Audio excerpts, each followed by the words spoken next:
오늘은 이 본문의 말씀을 가지고 주가 편드는 사람 이런 제목으로 지금 말씀 드리겠습니다.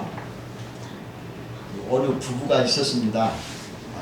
하루는 부인이 남편에게 뜬금없이 질문을 했어요.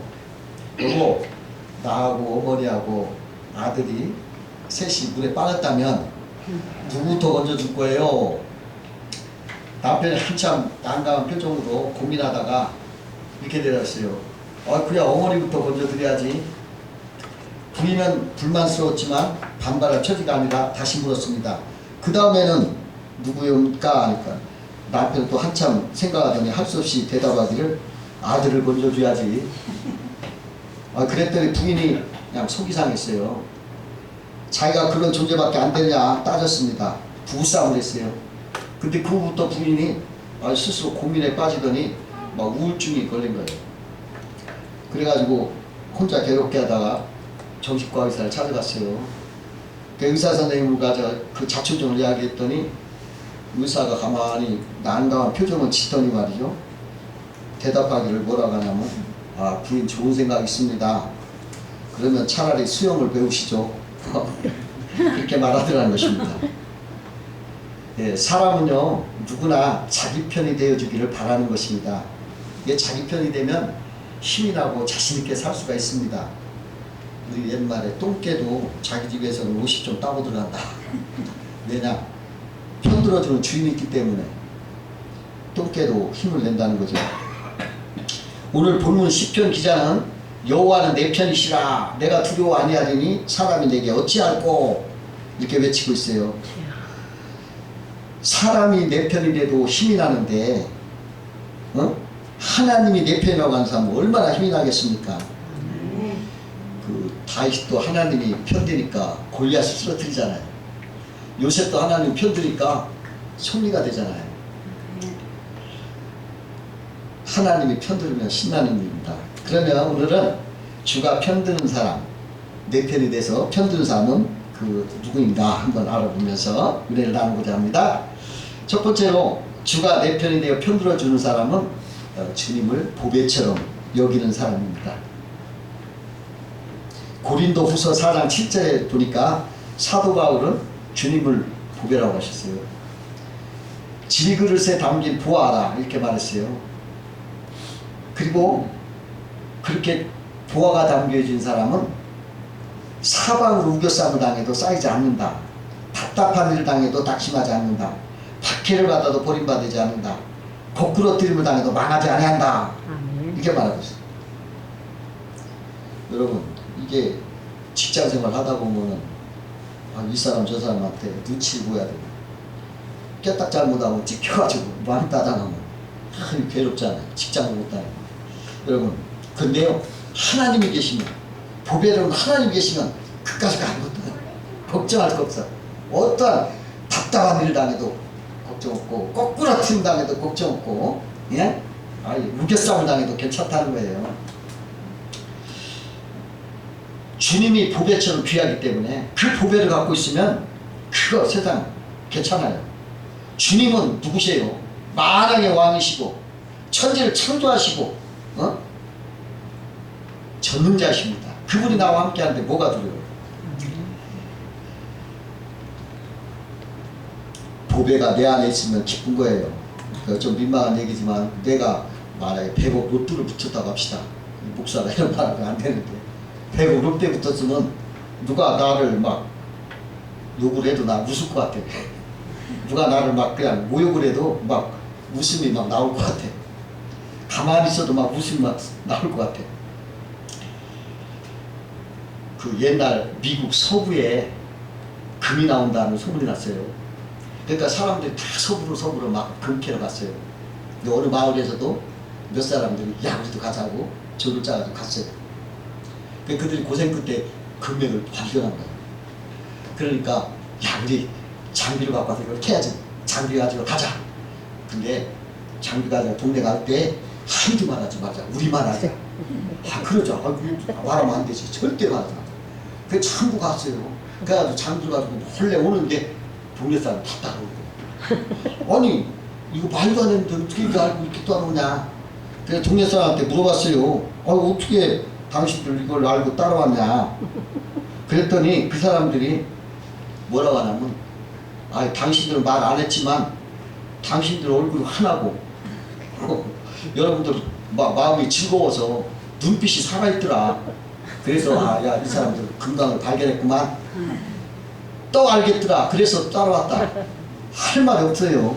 한마디 말 안 했지만 자꾸 웃음이 나오는 거야. 로또 맞은 것처럼. 예?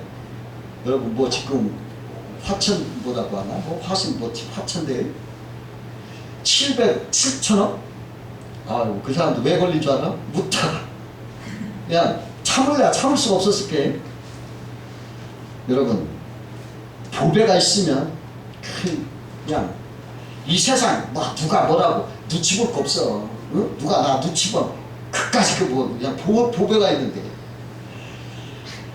주님을 보배로 아는 사람은 예? 절대로 실망하지 않아요. 그런 사람 하나님 편들어 주시기 때문에 그래요. 국민일보에 나오는 글에서 한번 제가 읽어봤어요.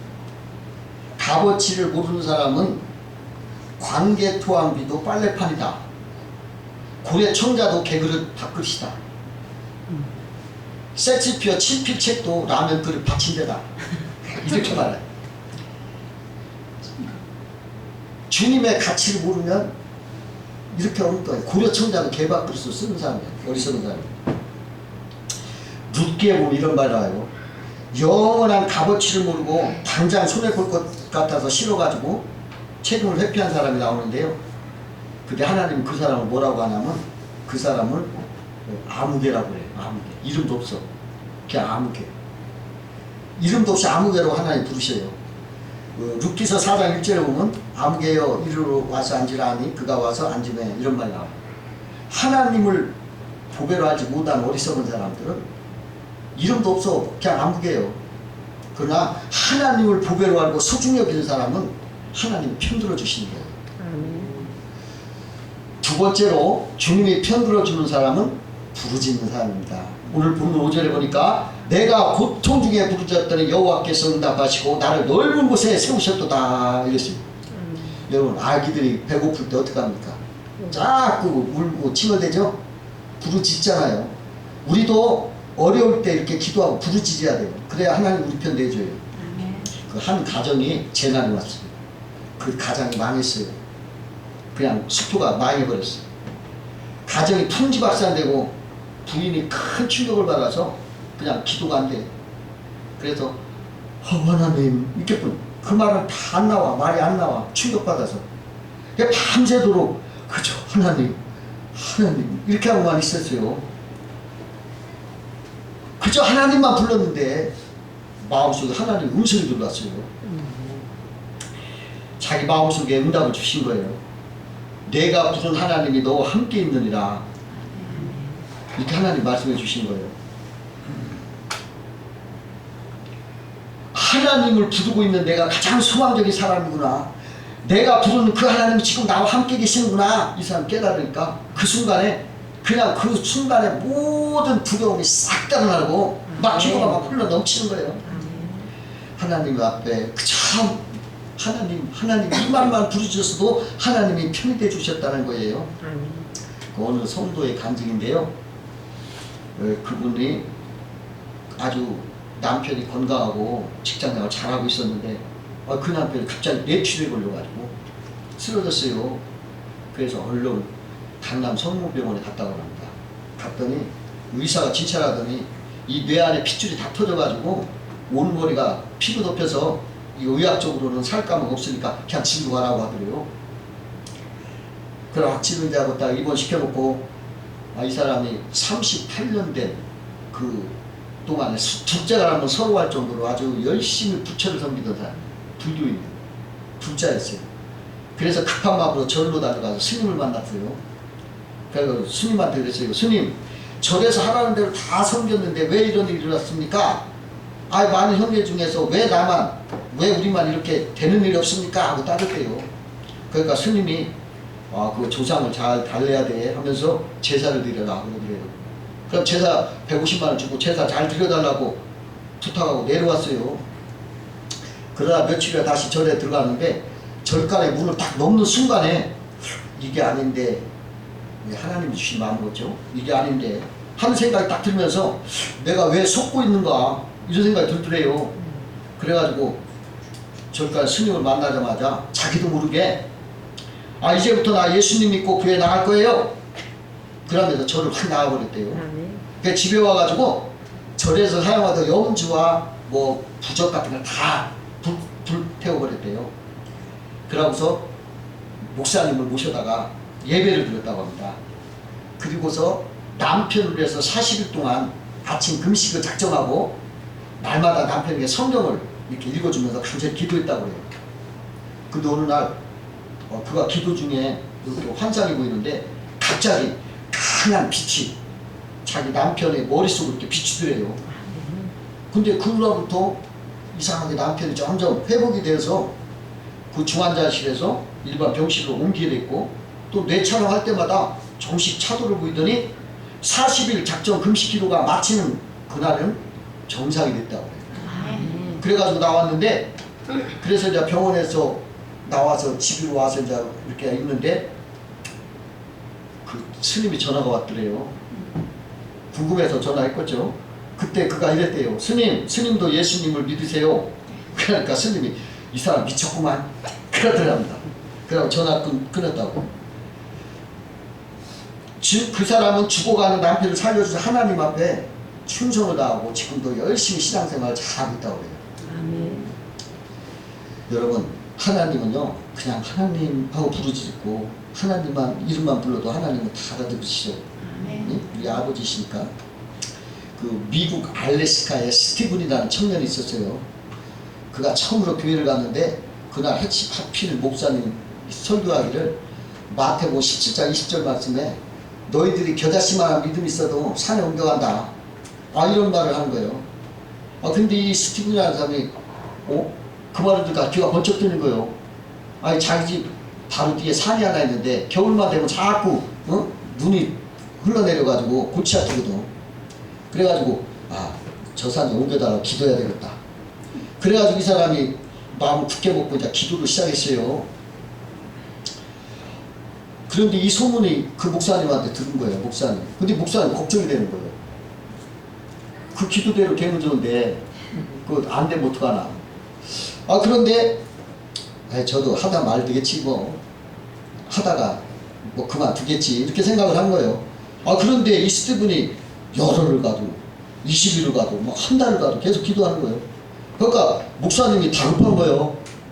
이거 어떡하나. 다급했는데 40일째 되는 날 스티븐이 목사님을 찾아온 거예요. 깜짝 놀랐어요. 왜 속아나고 그럴 줄 알고. 근데 스티븐이 그 싱글벙 웃으면서 말하기를 목사님 20세기에는 산을 번쩍 들어서 옮기는 게 아니라 기계로 옮기더구만요. 새로 생긴 고속도로에 흙이 필요하다고 하면서 큰 트럭들이 와서 그걸 다 실어갔어요. 지금 산이 없어졌어요. 그러더니 목사님이 아이고 야 저걸 빨리다고. 여러분 기도가 이렇게 위력이 있어요. 기도하는 편에 하나님이 서있어요. 세 번째로 하나님은 하나님을 믿고 신뢰하는 사람 편에 섭니다. 하나님을 믿고 신뢰하는 사람은 편에 서요. 우리 목사님이 어느 날 그렇게 성경 공부를 하고 있는데 5살 딸이 막 쫄랑쫄랑 들어오더니 아빠 인형짓 좀 만들어라 그래요.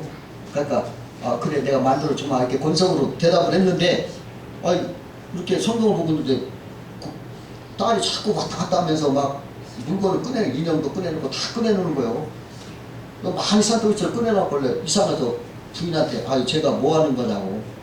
제가 아빠가 인형집 만들어준다고 약속했다고 지금 그거 준비하고 있어요. 그 말을 들으니까 이 목사님이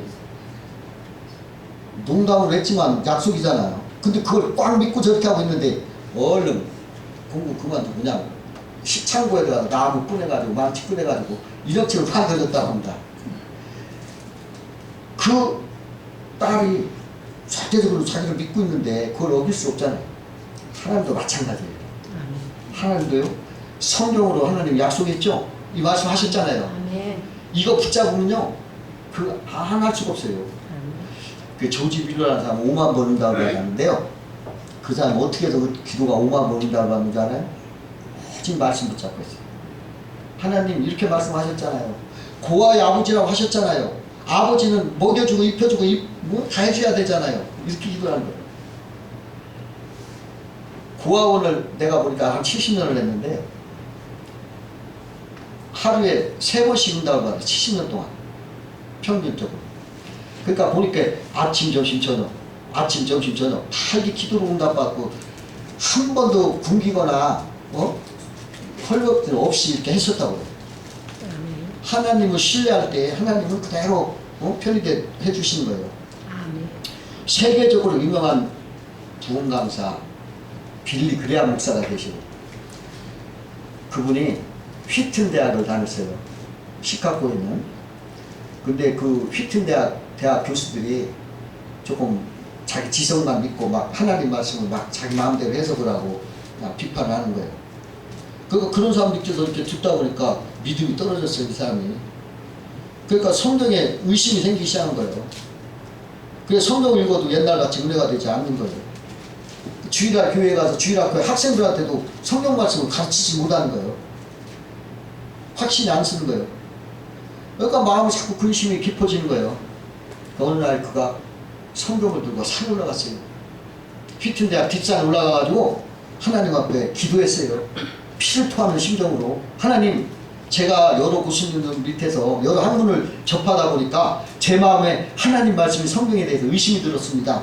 이제는 성경을 읽어도 예다같이 마음에 와닿지 않고 성경 말씀을 가르치는데도 확실히 않습니다. 그러니 제가 앞으로 어떻게 하면 좋겠습니까?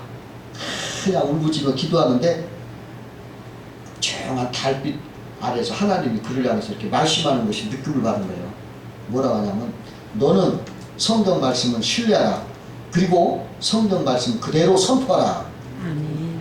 그게 하나님 음성이 막 이렇게 느껴지는 거예요. 그래 그가 불현듯이 이런 생각이 떠올랐어요. 그래 인간이 알면 얼마나 알 수 있겠는가. 인간의 지식이 아무리 크다 한들 전지전능하신 하나님 말씀이 성경의 진리보다 더 할 수가 있겠는가. 그러면서 그 자리에서 무릎을 꿇고 이제 나는 하나님 말씀만 절대로 신뢰하겠습니다. 어디든지 성경 말씀을 그대로 선포하겠습니다. 그러고 내려왔더니 그냥 마음이 후련하고 다시 회복이 돼가지고 그 사람은 오직 성경 말씀에 신뢰를 하면서 그가 그 다음부터는 설교할 때마다 더 바이블 세스 성경이 말씀하시기를 이렇게 말합니다. 항상 성경이 말씀하시기를. 그러니까 성경에다가 신뢰와 권위를 다 두고 그가 말을 했을 때 세계적인 부흥사가 됐다는 것입니다. 그 2차 세계대전 때 영국 런던을 독일이 늘 폭격을 했어요. 그러니까 런던 사람들 늘 잠도 못 자고 막 환장하는 거예요. 그냥 언제 폭격이 맞을지 모르니까. 그러니까 어느 목사님이 막 폭격을 하니까 자기 집으로 가족이 걱정이 돼서 막 가는 거예요. 근데 폭격이 너무 싫어서 가지 못하고 아는 집을 하루 들렸어요. 그래서 그 주인과 밤새도록 그냥 얘기를 하면서 밤을 지냈는데 그 딸이 소파에서 막 푹푹 잘 자. 홀골매. 이튿날 목사님 그 소녀에게 물었어요. 야 지난밤에 너 두렵지 않았냐?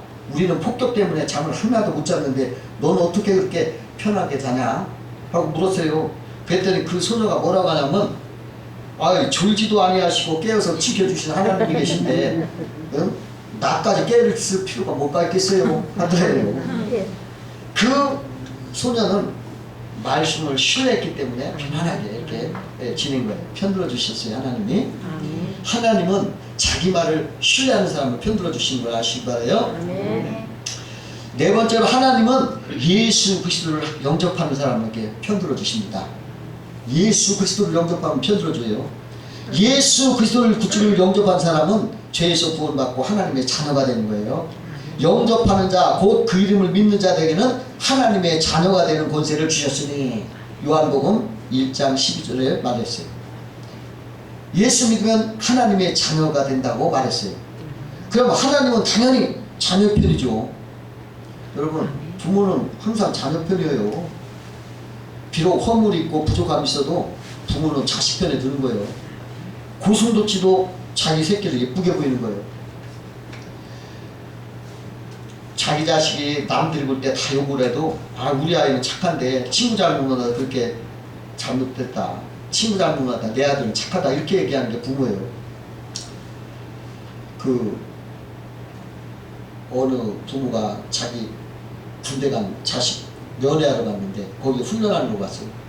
제식 훈련하는데 40명의 줄을 맞춰 착착착착 걸어가고 우양우양 우양우 자양자양 자양 40명 중에 자기 아들만 틀리는 거예요. 우양우하는데 자양자양 고문관이야 아주. 그래도 뭐라고 하냐면 그 부모가 뭐라고 하는 게 하면 야 내 자식 혼자 맞고 다른 녀석 다 틀더구만 이렇게 말해요. 여러분 하나님은 예수 믿는 성도를 자녀로 여기시고 당연히 편들어 주시는 걸 꼭 믿으시 바래요. 아멘. 그러나 예수 믿는다고 하나님의 자녀가 되었다고 여러분 그냥 있으면 안 돼요. 그 새로운 사람이 돼야 됩니다. 아멘. 그래서 예수 믿으면 예수 믿는 사람답게 자녀답게 살아야 돼요. 아멘. 어느 임금님이 이렇게 민정을 돌아다니다가 어느 다리 밑에 거지가 사는 걸 봤어요. 아니 나이도 젊은 애가 거지로 막 너무 깨재지하고 막 굶어서 한 바짝 마른 모습이 너무 불쌍해가지고 걔를 왕국으로 데려와가지고 내가 이 사람을 내가 왕자로 삼겠다. 신하들 그렇게 알아라. 그렇게 해줬어요. 그러니까 이 거지가 갑자기 뭐가 됐어요? 왕자가 된 거예요.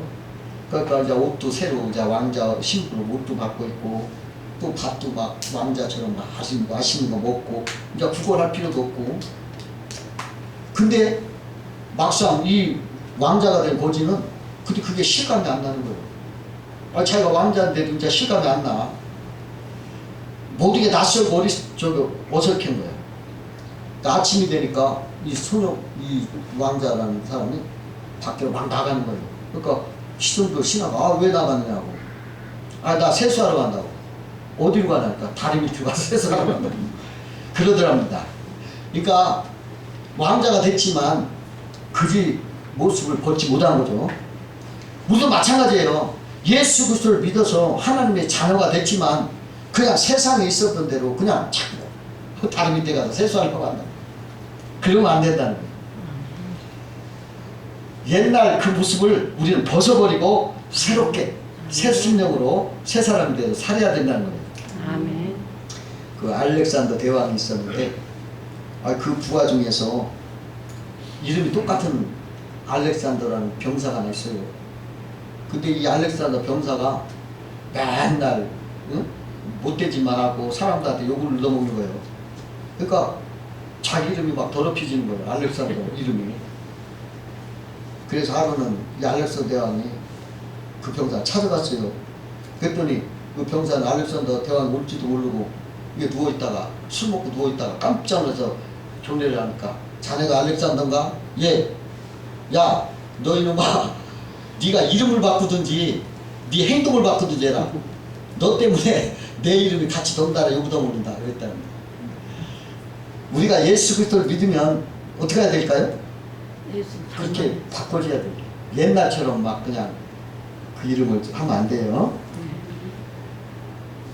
하나님을 편이 되려면 예수 그리스도를 믿는 사람, 하나님이 자녀가 된 사람, 하나님 편들어 주신 거 꼭 아시기 바라요. 아멘. 다섯 번째로 하나님이 편들어 주는 사람은 감사하는 사람인 것입니다.